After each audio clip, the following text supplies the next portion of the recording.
যে বিয়াস দেখেন এখানে একটা খাট আছে, একটা খাট আলমারি আছে, একটা ড্রেসিং টেবিল আছে। এই প্রাইসগুলা বিয়াস লাদানগরের খেলার মাঠ থেকে দেওয়া হয় নাই।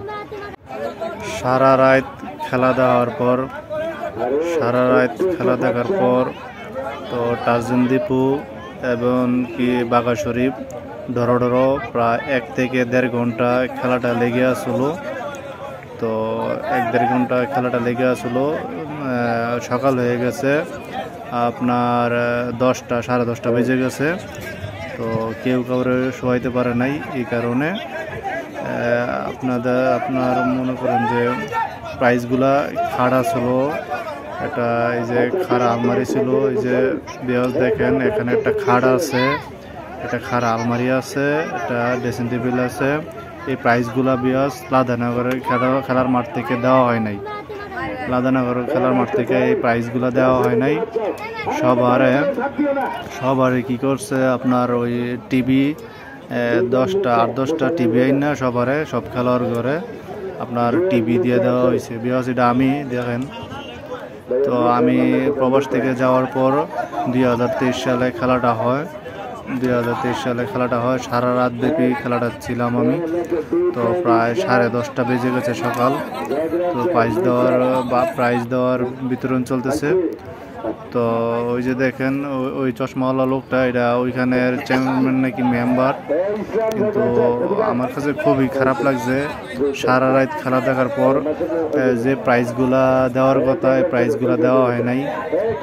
দেখতে পারলেন যে আমি যে খাটগুলো দেখাইলাম, খাটটা দেখাইলাম, খাড়া আলমারি দেখাইলাম কাঠের ফার্নিচারের, তো একটা ড্রেসিং টেবিল দেখাইলাম। তো এই প্রাইজগুলো দেওয়া হয় নাই। তো সব খেলার ঘরে আপনার ওই টিভি দেওয়া হয়েছে। এই যে ওমর আলী আছে এখানে নয়ন আছে ওইখানে। তো আপনারা যারা খেলা দেখেন তাদেরকে চিনেন অবশ্যই, তারা কুস্তি খেলোয়াড়। আমাদের অন্যার এলাকায় কুস্তি খেলোয়াড় খুব দারুণ একটা নাম আছে। তো এই যে দেখেন এই যে কার্টুনটা যেন আলগে দিচ্ছে, এটা ওইখানকার মেম্বার নাকি চেয়ারম্যান।